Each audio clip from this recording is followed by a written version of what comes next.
Madam President, I rise today to pay tribute to John Hardiman, the public defender for the state of Rhode Island, who passed away several days ago. John was frankly, the finest public servant I have ever seen in my entire career. As a soldier, as an elected official, I have never encountered anyone with the dedication, the decency, and the determination of John Hardiman. He literally devoted his life to the Office of Public Defender in the state of Rhode Island. He graduated from law school in 1982. He started as a staff attorney there, worked his way up to the head of the trial division, then became the public defender for the entire state of Rhode Island. His life was devoted to the law.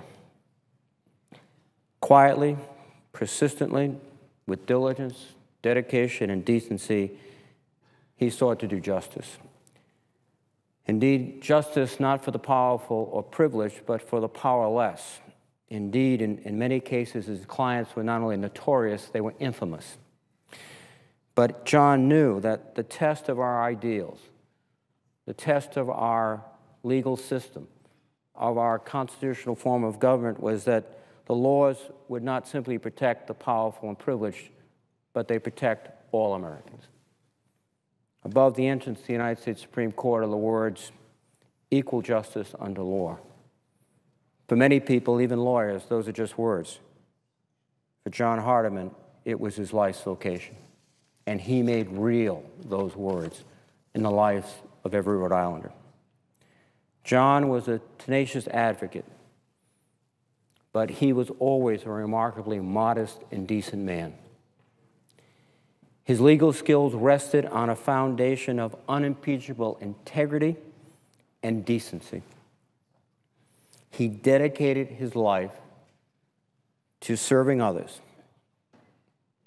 In that advocation and vocation, he was following an example of his father, Dr. James Hardiman, and his mother.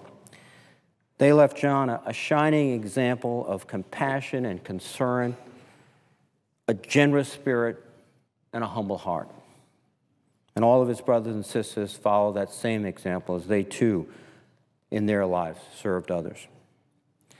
Now, I had the privilege of growing up with John. He was one of the little kids in school, about 5 years younger, but he always had the reputation entirely justified of being a good kid.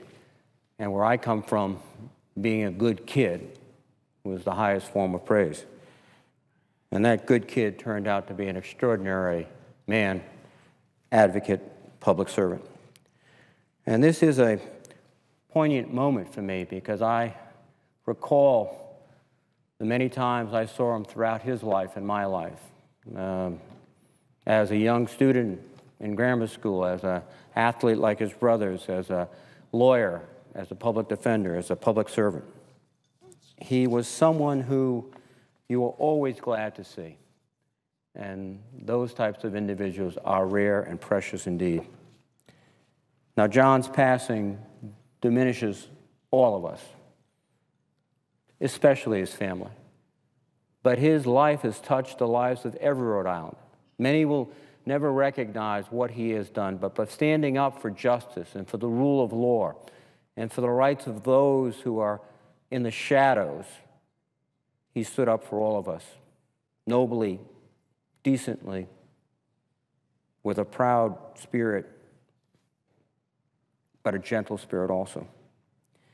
Now, we've all been diminished, but what he's done for us has made us stronger and better and more ready to go on, to take up his work. And his example will sustain us and inspire us as we go forward, as we try to finish his noble work.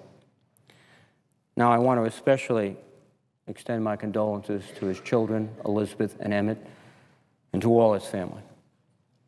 Rhode Island has lost an extraordinary public servant, an extraordinary gentleman. But we are better for having known him. We're better for having him served us so well, so courageously, so decently. And with that, Madam President, I would yield the floor.